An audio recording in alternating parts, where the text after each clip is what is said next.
defend myself, it seems to me, on these two matters. I'll close on the implied question that Bill asked me earlier. Why don't you accept this wonderful offer? Why wouldn't you like to meet Shakespeare, for example? I mean, I don't know if you really think that when you die you can be corporeally reassembled and have conversations with authors from previous epochs. It's not necessary that you believe that in Christian theology, and I have to say it sounds like a complete fairy tale to me. The only reason I want to meet Shakespeare, or might even want to, is because I can meet him any time, because he is immortal in the works he's left behind. If you've read those, meeting the author would almost certainly be a disappointment. But when Socrates was sentenced to death for his philosophical investigations and for blasphemy, for challenging the gods of the city, and he accepted his death, he did say, well, if we are lucky, perhaps I'll be able to hold conversation with other great thinkers and philosophers and doubters too. In other words, that the discussion about what is good, what is beautiful, what is noble, what is pure and what is true could always go on. Why is that important? Why would I like to do that? Because that's the only conversation worth having. And whether it goes on or not after I die, I don't know. But I do know that it's the conversation I want to have while I'm still alive. Which means that to me, the offer of certainty, the offer of complete security, the offer of an impermeable faith that can't give way, is an offer of something not worth having. I want to live my life taking the risk all the time that I don't know anything like enough yet, that I haven't understood enough, that I can't know enough, that I'm always hungrily operating on the margins of a potentially great harvest of future knowledge and wisdom. I wouldn't have it any other way.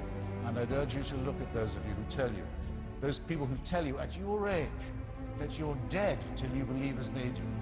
What a terrible thing to be telling to children. And that you can only live,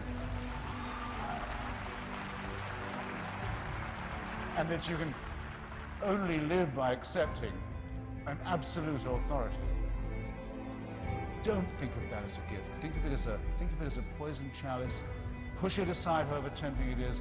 Take the risk of thinking for yourself. Much more happiness, truth, beauty, and wisdom will come to you that way. Thank you.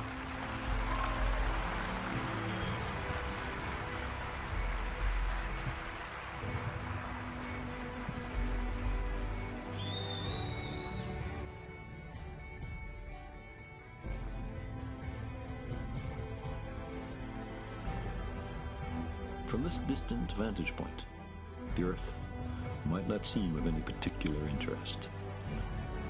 But for us, it's different. Consider again that dot. That's here. That's home. That's us. On it, everyone you love, everyone you know, everyone you ever heard of, every human being who ever was, lived out their lives.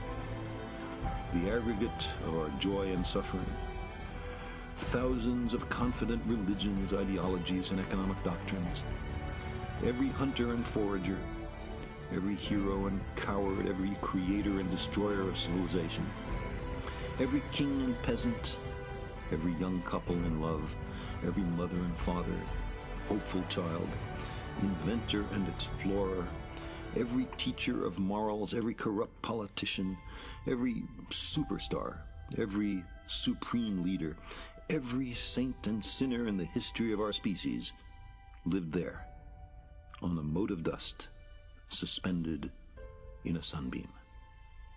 The Earth is a very small stage in a vast cosmic arena.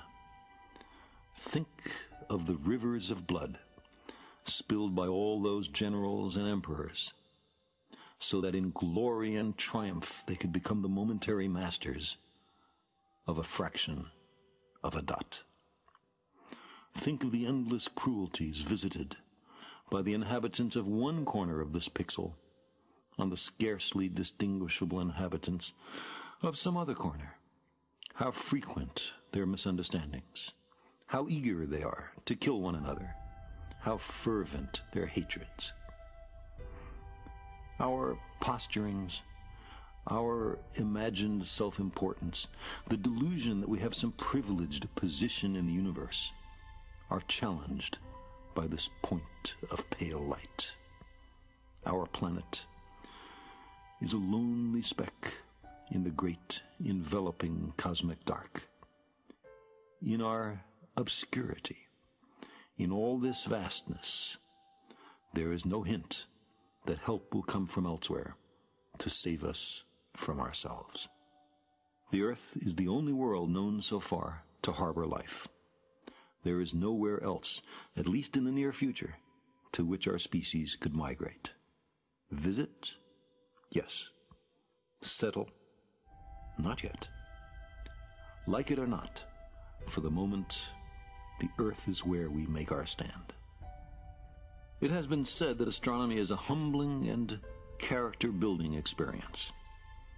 There is perhaps no better demonstration of the folly of human conceits than this distant image of our tiny world.